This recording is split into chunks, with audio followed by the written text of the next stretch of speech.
mbokki Sénégal mbokki amateurs yi l'indépendance ça se fête ak Gaston Production mbokki Makan Mbeng moo nekk ca bopp ba le 4 avril 2025 à l'arène nationale mbokki grand combat bu doy waar Lac de Guiers numéro 2 le Diato du Waalo l'enfant chéri de Guédiawaye moo war a jàkkaarloo nag ak xale bi nga xamante ne mooy borom Ndakaaru Ada Fass Jal Diop Sangomar waaye ci bés boobu mbokki Makan Mbeng ak Gaston Production du ñu yem foofu ndax am na beneen grand combat Modou Anta bu Thiès moo fa war a jàkkaarloo ak Prince le nouveau phénomène de Pikine waaye mbokk yi ci bés boobu Ndiaga Dollé dina fa jàkkaarloo ak Garga 2 Eumeu Junior jàkkaarloo fa ak Garoga Laurent Ndiago jàkkaarloo fa ak Cikiri Thiacho Boy Waranka jàkkaarloo fa ak Agogo Boy Balde dina fa jàkkaarloo ak Déranger Ramdan jàkkaarloo fa ak Confiance Calki dina fa jàkkaarloo ak Doki Papa Ndiago dina fa jàkkaarloo ak 55 loolu yëpp nag mbokk yi ngeen mun ko am en live pay per view ci seen affiche point pour Sénégal ak diaspora waa Sénégal 6000 francs ngeen koy jëndee waa diaspora bi 14,99 euros entrée supporter mu ne 5000 francs amateur 10 000 francs annexe loge 25 000 francs loge officielle 50 000 francs sponsor leader mu ne 1xBet les Alip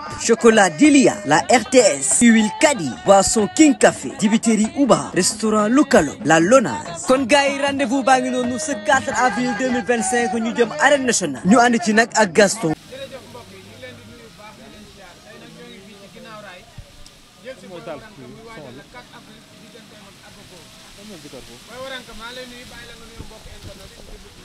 waaw Modou Anta maa ngi lay fay di la ziar bu baax a baax di la delluwaat sa wàccuwaay bu baax a baax di wax a'uuzu billaahi bismillah inna wali yàlla waaw dañuy santaat yàlla bu baax rek julli ci yenant bi sant suñu ñaari waajur xam nga di sant waa Pikine yëpp rawatina waa ginnaaw raay rawatina marché Waranko bi ñuy yeewoo di sant waa koñ di sant sama gars yi toog fii nii yëpp ñoom ñëpp waaw mënu maa lim ku lim rek da ngay juum di béggewaat ñëpp di la béggee bu baax a baax a baax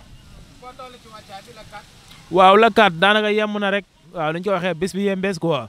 waaw dañuy xaar at bi sifflé rek incha allahu rabbi waaw ñu jël liñ fa am rek nekk ci leneen. wàccaay ak koor bi comme noonu rek waaw dañuy nekk ci affaire yi woor ba benn heure bi bu jeexee yaa ma gën a xam buñ dogoot génn def suñu séance d'entraînement waaw son bi ku taal son waaw nekk def suñu séance d'entraînement quoi noonu la demee rek waaw ñoo ngi woon ci 2 séances mais maintenant comme affaire bi jege si na léegi benn séance la ñuy def rek économiser énergie bi quoi waaw. parcelle non c'est la première fois ma dugg fa nag. non dégg nga li ma la wax ma ne la Modou Anta bu mu jàmm bi dagg na bu mu jàmm bi dagg na dégg nga lu ma la wax waaw ñooñu ñoo wax loolu mais bi Waranka bi la. non incha allahu rabbi bu mu jàmm bi day dagg waaw Agogo dinaa ko daan ba jéemaale ñeneen ñu nekk biir parcelle incha allahu rabbi waaw noonu la demee nag damay géem Agogo géem ñi ci ginnaawam incha allah bu soobee yàlla. bëri na voilà noonu la demee nag bëri na voilà noonu la demee nag bëri na fa de waaw dëgg parcelle ay adversaire potentiel rek lañ fa ñun suñu carrière boo bëggee rek dëgg li des suñu carrière mun nañ koy bëree ay mbër mun nañ koo bëree ay mbëru parcelle ba mu jeex parce que lu mu néew am nañ fa 10 adversaires buñ jugee ci kii dal ci kële jugee ci kii dal ci kële noonu la demee nag. Talfa suñu adversaire la voilà waaw Talfa Pokola moo ko mujjee gém fan yee passé suñu doomu ndey xam nga. waaw kooku bu ñëwee waaw bu ñëwee dañ koy géemaat rek yaa ma gën a xam si kanam ay ñoom góor a soog ñoo ngi fa yaa ma gën a xam ay ñoom déggoolu ma la waaw ñu ngi ñaanal ñang baalo au passage yàlla na ko yàlla jëlee ci jafe-jafe yi mu nekk waaw mais ñoom ñëpp suñuy adversaire lañ voilà bëri na quoi waaw bu ñu fa jógee waaw garant bi boo ko defee garant bi bu defaree franc ba pare incha allah rabbi mu jox ko booy ñu noosee ko incha allah parcelle Pikine maanaam xam nga rek parcelle dañoo fekk ci moment boo xam ne dafa xawoon métti su ñun comprendre nga li ma la wax tey yàlla def ñu profité ci am ci luñ ciy am comprendre nga voilà mais moment bi nag Pikine dañoo yeewu voilà Pikine dañoo réveillé waa dañ doon nelaw ñu yeeñu comprendre nga voilà xamal naa la mbir de moo daanta incha allahu rabbi yàggatul tuuti mbaru parcelle bu déggee mbaru Pikine day daw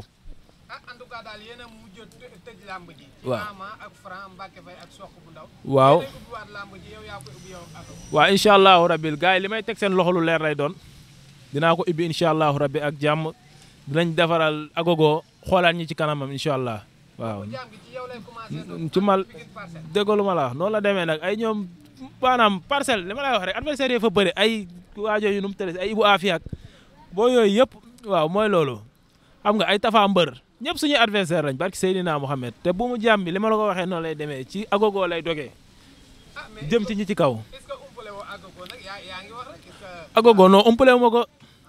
xam nga li ma la wax ndaw bu nekkee ci yoon liggéey ba yëg boppam waaw kon kay li nekk ci yoonam rek waru kaa jaaxal da ko war a faxas nekk jàll ci leneen. daa aay ci ay xale waa biiru yooyu nag biiru booy kenn de non booy waxuñu de man maa ko yëg booy newuñ ma yaa ko mën de wala jàpp mu jeex de man maa am yëg-yëg boobu ci sama yaram maa entraîné ba am yëg-yëgu jàpp mu jeex incha allah noonu la demee nag incha allah keneen ku dul moom sax bu yàlla defee jàmm rek mooy loolu benn voyage lay doon incha allah sur tous les plans bu bëree daanu bu xeexee daanu waaw si lépp bu ñëwee ci xeex bi amu ci avantage dama koy dóor ba mu bàyyi waaw. agogo mun naa dóor ba mu for ci suuf laa la wax lu leer laa la wax bu dawul xeex bi taxaw jàmmaaroo ak man yàlla xam na ni sama ñaari ko bu ko dóoree bu ko dalee mu rot ci suuf yàlla seede na ko. waaw baax na agogo xam naa ko de moo daan def agogo xam naa ko de agogo day teg mayen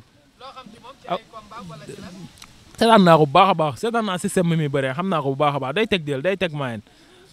yaa ngi comprendre agogo du dëggal boppam à 100 pour cent da ngay naan xaas mu arrière nga ne xaas mu daw dugg say tànk voilà nekkul mbër buy taxaw dëggal boppam quoi waaw seetaan naa combat yu bëri seetaan naa combat ay caat xam nga kii bu waalo nu mu tëddee ay cheikh bu waalo combat ay ñoom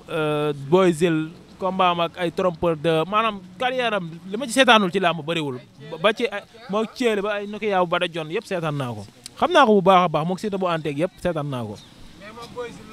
moog Boy Zil lu ma fa gis waaw Boy Zil da ngaa patamee rek tekkoon na leen waaw seetaan naa ko bu baax a baax kay noosul suñu kaw dañoo daw ci saako ya njaax ñëwaat Boy Zil jàppaat weñ mu tëdd amul leneen. combat bi wax dëgg neex yàlla ni ma nga waxee rek mooy loolu waaw xam nga wax dëgg neex yàlla am na yoo xam ne moom mënoo cee taxaw di wax quoi mais xam naa ne mais du yegg deuxième mi-temps incha allah rabbi non duñ dem deuxième mi-temps bu neexee yàlla incha allah. ndam rek liñ miinoon ci man rek ndam rek incha allahu rabbi ndam kase ndam. mun na mel lu ko raw xam nga keroog da nga maa invité plateau man la moo daan da mais wax ci dama kaa cax ba tey génnee gu ma ko nag la 4 avril incha allah bu jeexee dinaa firi cax bi dinaa la 4 avril la làmb di xam kat mooy Boy Waranka la 4 avril la làmb di xam ne Boy Waranka dafa am cër ci biir làmb incha allahu rabbi te buñ bëree ba pare gars yi nañ comprendre loolu. ok mais sa diggante ak gars yi lan la. sama digg waaw gis nga maanaam sama diggante ak gars yi maanaam lii yàlla la rek ni ma koy waxee xam nga gars yi toppuñ la ngir làmb mais dañ la topp te yàlla rek a tax. voilà bu doon làmb ak làmb rek tey amaana boo jugee ci defet bala nga duggee ci yenn torof yi ñenn ñu bëri doo leen gis comprendre nga voilà mais nag ñi ñëpp damaa foowandoo ak ñoom xam nga ma ko ndoog ñoom ci suuf si ñu raamandoo xam nga dundandoo lu neex dundandoo lu métti ba tey làmb dab ñu voilà kon c'est normal mu demee nii quoi. côté mobilisation li ma la waxoon rek loo seen muy folote rek jàppal ne Boy Waranka la jeex na tàkk balaa mu doon gën a neex ñu yokk billet dama kaa xeeb sax non dégg nga moo tax man la balaa mu doon gën a neex ñu yokkaat billet yi incha allahu rabbi non moo daan da booy yooyu doo wax ay booy Cikiri di wax Boy Waranka ci mobilisation duñu benn dégg nga waaw incha allahu rabbi yaa ngi sa caméra nee naa la Ada Fass sàlli jënde ma ko jour si bu ma dugg see ba tàllal loxo yow jëlal li ci kaw rek incha allahu rabbi di nga comprendre jeex na tàgg man Ada yow man Ada du sama patron de voilà man Ada du sama patron de wax dëgg neex yàlla te war na yàlla li ma lay wax nii li ma lay wax nii ci kanam tuuti nga koy comprendre ci kanam tuuti ngay xam li ma la wax incha allahu rabbi waaw noonu la demee nag man ay aada ak yooyu noonu man dund ma yooyu de waaw noonu la demee nag waaw Prince incha allahu rabbi moom it waaw boobu tey ñu ngi ci contact yi waaw ñu ngi entraîné bu baax a baax wax dëgg ndax yàlla dem moo ci mujj waaw moom it ñu koy ñaanal ndam rek waaw mu xam tamit maam waaw ñëpp a ngi ci ginnaawam daal wax dëgg neex yàlla te incha allahu rabbi affaire dañ kaa war a leeral dañoo war a dem jël lépp indiwaat ko bu soobee yàlla di ko wax tamit Demba Balde kii comment dirais Demba Balde di ko wax tamit Eumeu Junior ñoom ñëpp waaw incha allahu rabbi. ok côté pourcentage bi ñaata pour cent nga pare instant yii parce que wàccaayu koor yombul de ñaata pour cent nga. ñaata pour cent. instant bi maa ngi 200 pour cent. 200 pour cent bu ma simee ko moo daan di nga xam loolu incha allahu rabbi. dégg lu ma la bu ñu simee ko ba dongale ci ngay comprendre incha allah bu soobee yàlla noonu la demee nag voilà parce que yéen yéenay reporter yéenay xool yéenay gis image yi waaw jaana bu ñu simee ko di ngeen comprendre. ok dañu xool bërekat yu bëree bëri da ngay bëri seen kaw daan ne. te moom bëriwul lu muy xeex. bëri bi lay wër. waaw est-ce que bu ngeen wuree ci bëri lan la amaatee yi xaar. day gën a gaaw rek bu ñu wuree ci bëri benn jàpp lay doon incha allah rabbi. bu ñu wuree ci bëre benn jàpp lay doon jàpp ba mu dëgër rek mu daanu incha allah. ok joxal ma ci boy yi kenn mu woo supporter yi. waaw jaan tàgg aja jarga waaw nan la demee nag jarga ngoog waaw jarga boo waranka moo doonta tey dama lay xamal li booy waranka mu sa wax ba lamb ji taxawee ba tey waaw muy mook agogo bii mu jëm nii agogo daa am lu tax ñu jël ko waaw mooy si luñ jóge quoi moo tax ñu jël ko mais képp kuy dund làmb xam booy waranka xam nga ne mook agogo nekkul làmb waaw te le 4 avril moom nu mu leen koy waxee le 4 avril waxuma làmb de mais képp kuy suivre sport nekk Sénégal di nga xam booy waranka te benn affaire dafa am Pikine tamit moom laay lancé benn affaire Pikine dama bëgg képp ki nga xam ne yow gëm nga Pikine gëm nga Guinaw Rail booy waranka si bis bii mu jëm nga wét nga xool si yàq sa digganteeg yàlla nga ñaanal ko te yàlla tax parce que kii nii avenir la biir Pikine parce que dafa nekk ndaw comprendre nga nekkul nag lu muy ànd ak ñun wala lu mu nekk ndoog ñun wala lu mu nekk suñuy kiw ak yoon moo tax ñuy wax si moom mais dafa nekk ndaw bàyyi lu bëri dafa jàng ba am bëggam jël bëggam teg ko nële tey lamb ji problème yi mu si jàkkoonteel mënuñoo toog ak nit di ko wax mais moom xam na man xam naa am na amaana nag ñu bëri xamuñu mais le 4 avril lu muy bëre waale moo bëri yàlla na ko yàlla suturaal nag waaw li may waxaat mooy képp ku gëm Pikine gëm Guinaw Rail na nga ñaanal booy waranka ndam si bis bii mu jëm waaw di assurer gars yi tamit supporter yeeg ñëpp booy waranka bu ñu xamoon démb mooy ñëwaat le 4 avril incha allah ndam li day fanaan Guinaw Rail bu soobee yàlla suñu borom.